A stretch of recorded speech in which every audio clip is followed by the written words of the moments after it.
ter um aceleramento no seu progresso, na sua marcha evolutiva. Orson, quero tratar hoje com você de algumas pessoas, de alguns espíritos de escola que vieram aqui para a Terra, e nós faremos uma relação aí absolutamente enorme, ficaríamos um programa só citando nomes, por isso nós vamos nos ater aí a alguns nomes mais conhecidos, a começar do próprio Jesus. Afinal de contas, Orson, que mal Jesus fez para voltar para a Terra e trazer aqui a sua contribuição extraordinária que modificou a cara do mundo, inclusive inspira-nos até hoje. E já uma subpergunta. Maria, sua mãe, não tinha débito nenhum para pagar. Inclusive, ela foi escolhida a dedo em outras galáxias.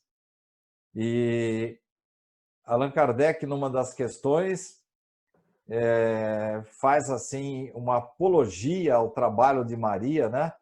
Que teve uma importância fundamental.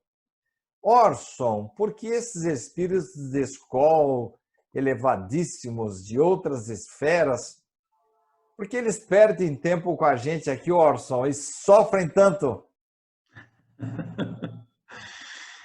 Que coisa magnífica falar de Jesus, né? Falar de Jesus nos toca o coração imensamente, porque Jesus, conforme nós aprendemos com o Espiritismo, se trata do Espírito mais puro que pisou as terras deste planeta. Na verdade, nós aprendemos e temos notícia que ele mesmo conduziu a construção do planeta. Espírito puro que já fez a sua evolução e capacitado, portanto, para conduzir a nós, irmãos menores, a conduzir outras humanidades. Espírito experiente, espírito maduro, que alcançou a perfeição, ainda que relativa, já que ninguém alcança Deus. Mas espírito que alcançou a pureza de espírito, já destituído de imperfeições, já tendo domínio completo da ciência, do conhecimento, tendo domínio das leis que regem o funcionamento da vida e dos seres. E que recebeu de Deus a incumbência de organizar um planeta e cuidar dos espíritos que estão ainda na fase de evolução, que estão aprendendo, que são irmãos menores, que somos nós. Porque Jesus é um irmão mais velho, é um irmão que já fez a sua evolução em outras épocas, em outros planetas, em outras dimensões. E que agora, estando na condição de co-criador, perfeitamente capacitado, experiente, capaz de enfrentar um desafio como esse. E ele não fez, como você começou a sua pergunta, que mal fez esse espírito de vir à Terra e se dar a tanto sofrimento a que se submeteu, não é mesmo? E realmente, Sidney, ele sofreu as agruras de se submeter à mediocridade da nossa condição humana, né? Porque astro solar, rei solar, um espírito altamente qualificado, submeter-se a renascer, ou melhor, a nascer, a encarnar num plano como esse, submeter às miserabilidades de um corpo físico como o nosso, fez isso por amor, Sidney. É por amor que esses espíritos fazem isso, como Maria, que você citou, a sua mãe, e o próprio José, são espíritos que se submetem a tudo isso em amor aos irmãos menores, porque já estando no domínio do conhecimento que alcançaram, já desfrutando da felicidade perfeita, que não é ociosa, mas que é a felicidade de trabalho, se submetem a isso por amor.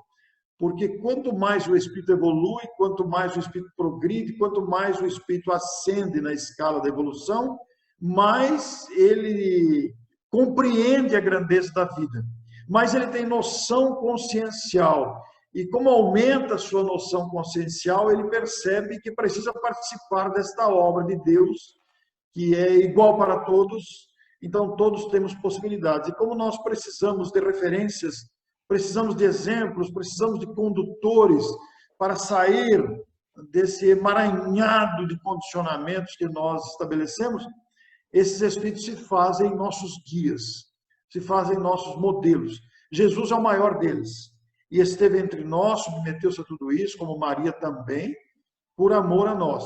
Não fizeram nada que justificasse o sofrimento que passaram, mas se submeteram a esse sofrimento. Tem um amigo muito querido que diz que quando precisa-se de voluntários para esta obra de engrandecimento, nós precisamos de alguém para renascer lá na Terra, para promover determinado progresso. Os espíritos em alto grau de progresso, de evolução, é para já. O que precisa? Porque para eles, o que é 80 anos, 60 anos, 100 anos, que seja, é um segundo na eternidade. E se submetem a isso por amor, por participarem dessa obra de cocriação. Jesus foi o maior deles, mas esteve acompanhado de um séquito, esteve acompanhado de um grupo seleto de espíritos preparados para essa tarefa que o acompanharam, porque é um trabalho em equipe, não é só dele, né? É um trabalho que ele coordena e todos esses espíritos o acompanharam nessa tarefa de amor e de esclarecimento a todos nós. Trabalho que continua, porque nós ainda estamos submersos pelo egoísmo, pela agressividade, pelo orgulho, pela vaidade, aprendendo com as suas lições. Minha neta, ontem à noite, uma das minhas netas, me passou uma mensagem, assim, como ela sempre, muito discreta, muito humilde. Vô, se você não puder responder agora, não tem problema, né? É que nós acabamos de fazer o Evangelho no Lar aqui e ficamos com uma dúvida, vô. Por que Francisco Cândido Xavier sofreu tanto?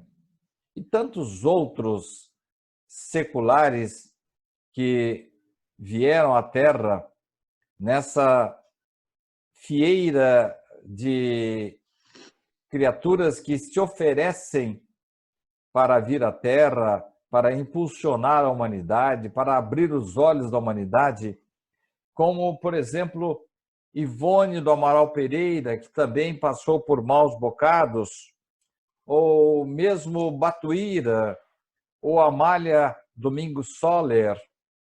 Orson, esse pessoal não contaria assim com certos privilégios para poder desenvolver suas atividades com menos penúrias, menos dores, Orson? Eu gostei que você usou a palavra privilégios aí, né?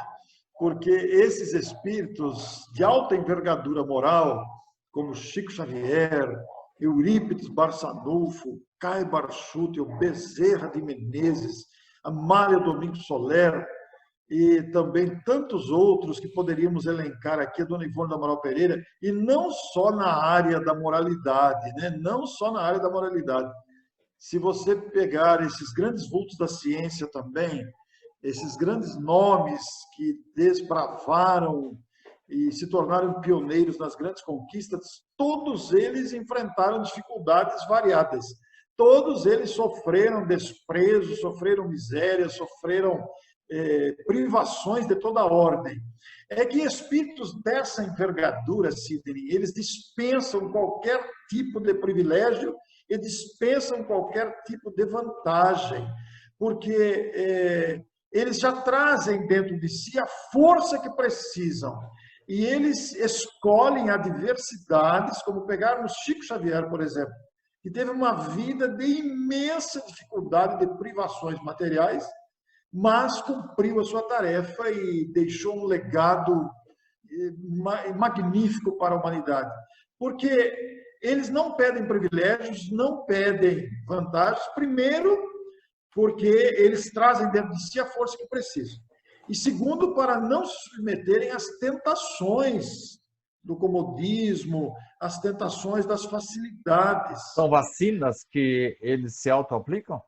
São vacinas que eles se auto-aplicam, mas eles trazem dentro de si essa essa capacidade. Ontem mesmo, eu e a esposa estávamos falando sobre o trabalho de Allan Kardec. Allan Kardec, o trabalho que ele fez, Sidney, numa época sem nenhuma tecnologia, era a pena no tinteiro. Imagina, rapaz, o trabalho que esse homem fez. Ele não dormia, será? Eu fico pensando, ele não dormia. Quantas horas por noite ele dormia para fazer o trabalho que ele fez em pouco menos, em pouco mais de uma década? As suas elucidações, a sua lucidez, a sua reflexão, responder cartas, publicar livros, ir atrás de... Rapaz, se hoje, com toda a tecnologia, produzir um livro, você sabe o tempo que nos toma para pensar, escrever, paginar, etc, etc, etc.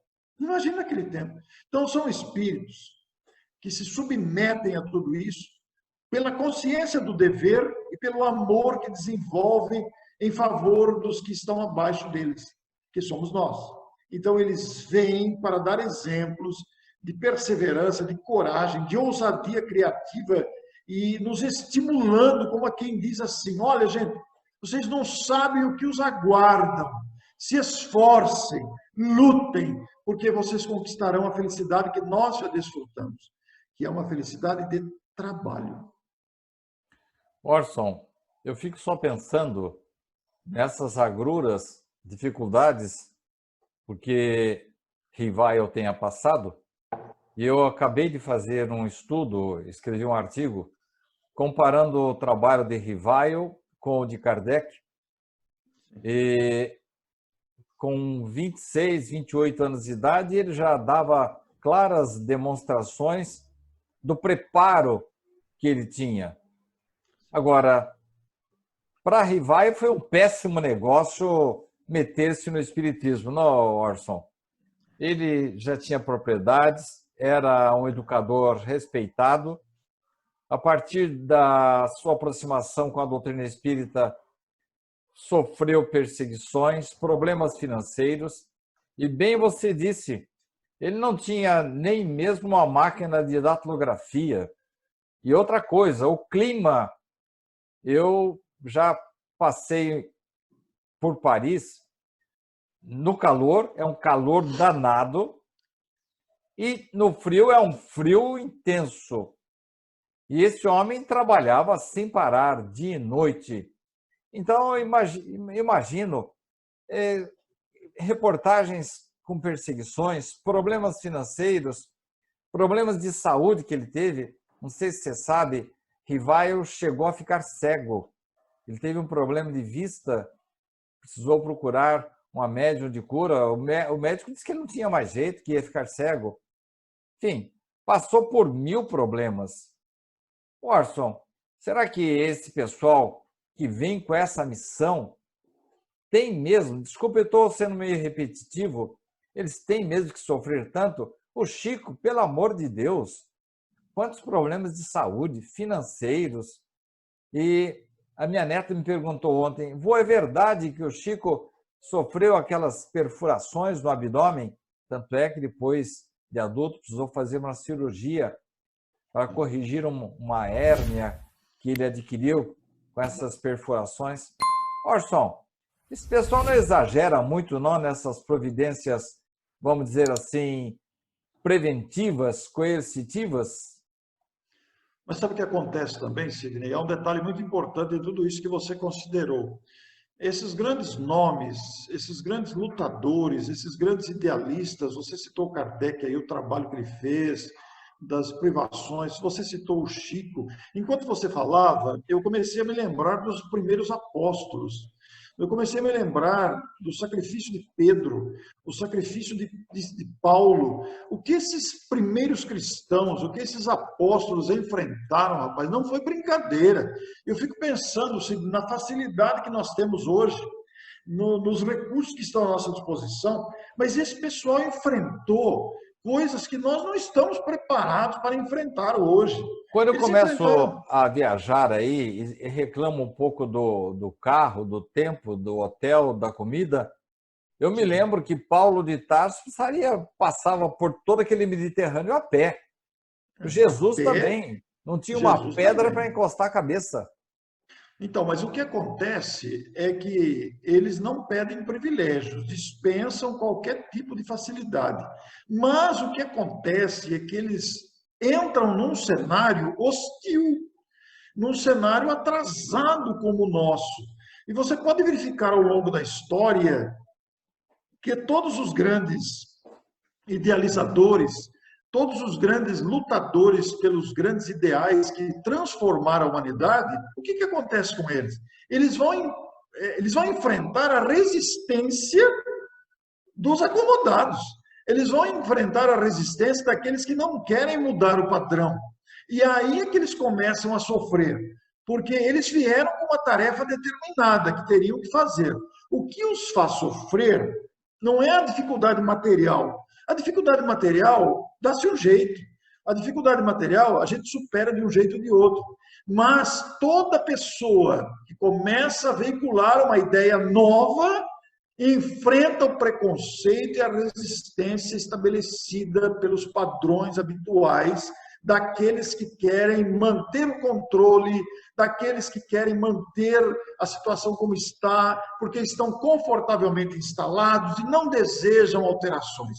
Você pode ver, todas as grandes descobertas, todos os grandes cientistas, todos os grandes homens e mulheres de ciência, de moralidade, de trabalho em favor do bem, encontram resistência. Por quê? É um planeta onde prevalece o egoísmo, é um planeta onde prevalece a vaidade, a prepotência, a arrogância, própria da nossa condição. Então, as pessoas que dominam com o seu jeito, que dominam com a sua maneira de ser, não querem abrir mão da situação em que se encontra. E surge alguém com ideias novas, pronto, lá vai o ataque, lá vai a resistência. Isso acontece até hoje, Sidney. Isso está em pleno vigor na humanidade. Jesus enfrentou tudo isso, porque ele sabia da sua tarefa, mas a sua crucificação, o seu sofrimento, os apedrejamentos em Paulo, a perseguição a Pedro, as adversidades que Chico enfrentou, que Edivaldo enfrenta na atualidade, provém da ignorância do plano que habitamos. Não precisaria haver esse sofrimento. Mas esse sofrimento acaba redundando em exemplos de resignação, em exemplos de fortaleza moral para outros que estão acompanhando a sua trajetória. Então tem a sua importância. Deus aproveita esses exemplos para ensinar os outros que resistem. Mas a resistência, ela vem do egoísmo que ainda prevalece conosco. Né? Eu fico pensando naqueles países que sofrem algum tipo de domínio, de ditadores, por exemplo, aqueles que querem mudar a situação, quanto enfrentamento, quanta morte, quanta luta para mudar as ideias. Tudo isso provém da ignorância do tempo que vivemos, né, Cid? Realmente tirar as pessoas da zona de conforto, principalmente mental, não é fácil. Orson, esse pessoal sofreu um bocado. Me fala um pouquinho de Batuíra, de Amália Domingos. Também passaram esses perrengues todos? Amália Domingos Soler, eu guardo no coração com imensa gratidão. Médium de infinitas possibilidades, escritora de muito talento, viveu na Espanha e passou por muitas privações materiais. Passou fome, inclusive, enfrentou uma cegueira, como você disse no exemplo anterior de Rivail, enfrentou uma cegueira relativa que depois conseguiu recuperar-se. E Amália Domingos Soler foi a primeira mulher espírita do mundo a enfrentar o preconceito contra o espiritismo na Espanha, que até pouco tempo esteve sob dominação, onde o espiritismo era proibido. Na década de 70, né, muito recente, há 50 anos, na ditadura de Franco, né, o espiritismo era proibido na Espanha. E antes disso, bem lá atrás, Amália, que publicava textos espíritas em jornais das principais capitais da Espanha, enfrentou muito preconceito. E foi uma grande oradora, uma grande escritora de muito talento, que organizou o livro Memórias do Padre Germano, e ela mesma escrevia, inspirada pelo Espírito Germano, que foi outro grande personalidade clássico do espiritismo, embora fosse padre um século antes de Kardec, né, falava abertamente dos princípios espíritas, e desencarnado ditou as suas memórias ao médium Eudaldo Pagé. E Amália, escritora de talento, ouvia essas psicofonias e os transformou em contos romanceados, lançando o livro Memórias do Padre Germano. Mas foi uma mulher que sofreu muito fisicamente, materialmente.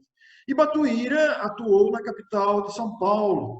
Foi um grande nome da caridade, tanto é Batuíra que era português, Orson? era português, né? Era português, e hoje existe uma rua em São Paulo com o seu nome, aliás, o seu nome não, referindo-se ao espiritismo, Rua Espírita, né? Porque referindo-se ao trabalho abnegado de Batuíra. Batuíra e Caibar Schutel se comparam na força moral. Batuíra também médium, exerceu grande influência. Batuíra concentrou-se na capital de São Paulo, seu trabalho concentrou-se mais lá. E Caibar Schutel espalhou seu trabalho pelo Brasil e pelo mundo. Mas foram espíritos com a mesma têmpera, foram espíritos com o mesmo quilate moral, foram espíritos com a mesma envergadura de trabalho em favor da divulgação, especialmente no socorro às necessidades materiais das criaturas que ambos atendiam. O trabalho de Batuíra foi mais na área promocional humana, de socorro aos pobres, de atendimento aos carentes. Caibar Schutel concentrou-se mais na divulgação espírita, mas ambos espíritos com a mesma têmpera, espíritos de grande força moral e também passaram por dificuldades tremendas, não? Os dois. Nós estamos chegando ao final do programa e, como sempre, nesta hora eu corto um pouco o seu tempo. Eu quero fazer duas perguntas ainda. A primeira, Orson, muitos irmãos de outras crenças esperam que o grande missionário, o maior deles, volte. Muitos estão esperando Jesus de volta. Orson, ele voltará? E o que acontecerá se ele voltar nos tempos atuais? Não há necessidade dele voltar, né, Sidney? Nós não podemos afirmar que ele não voltará, mas não há necessidade dele voltar, porque as suas lições imorredoras aqui estão. E ele mesmo prometeu enviar um outro Consolador para que desse continuidade ao trabalho por ele iniciado. E este outro Consolador configura-se com muita facilidade, com muita limpidez nas lições trazidas pelo Espiritismo, que cumpre esse papel de consolador da mente humana, indo ao encontro das aflições humanas, explicando, orientando e fornecendo subsídios para que possamos evoluir. Mas se por acaso Jesus voltasse nos tempos atuais, Sidney, eu tenho cá comigo que ele seria novamente sacrificado. Porque os interesses humanos se sobrepõem aos ideais do Cristo, embora haja uma nova mentalidade coletiva. Mas supondo que Jesus se personificasse novamente entre nós, os interesses mesquinhos da grande coletividade humana, especialmente concentrado nas mãos de poucas pessoas que detêm o poder, que detêm o dinheiro, os recursos, daquelas criaturas que se deixam seduzir pela ilusão do poder e do dinheiro, eu tenho a impressão que iam dar um jeito de dar um sumiço nele. Porque os grandes nomes que aqui se apresentam, normalmente são sacrificados. Se não são sacrificados pelo preconceito, são sacrificados de outra forma, pelo combate ostensivo das vibrações ou pelo combate continuado de perseguições. Embora possamos afirmar que espíritos como Madre Teresa de Calcutá, Irmã Dulce, Chico Xavier, que não foram eliminados, mas deixaram seus exemplos, realmente marcaram a vida humana. Se Jesus estivesse entre nós, não digo que ele seria eliminado, mas eu penso que a humanidade não está em condições ainda de compreender, porque mesmo Chico, mesmo Madre Teresa, mesmo Irmã Dulce, com todo o exemplo e renúncia e dedicação a que se deram, ainda não foram compreendidos. Orson, para encerrar o programa, nós temos dentre nós, junto de nós atualmente, espíritos da envergadura desses que nós citamos, encarnados ou para encarnar no planeta Terra, para impulsioná-lo para a grande transformação para o mundo de regeneração?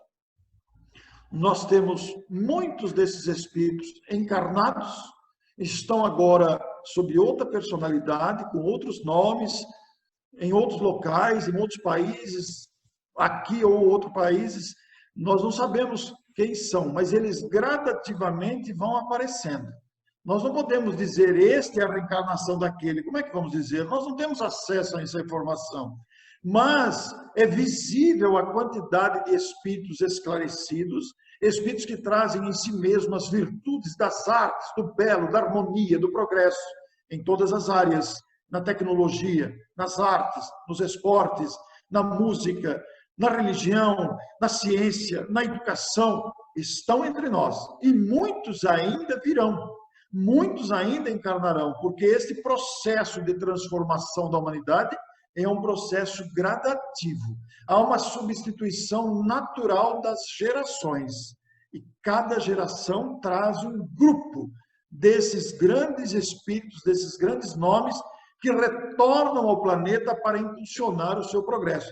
Sem falar daqueles que vêm de outros planetas mais adiantados, colaborar também com esses que aqui viveram e retornam agora, ou já estão entre nós, ou estão retornando nas próximas décadas. Em 10 segundos, Orson, o mundo está melhor?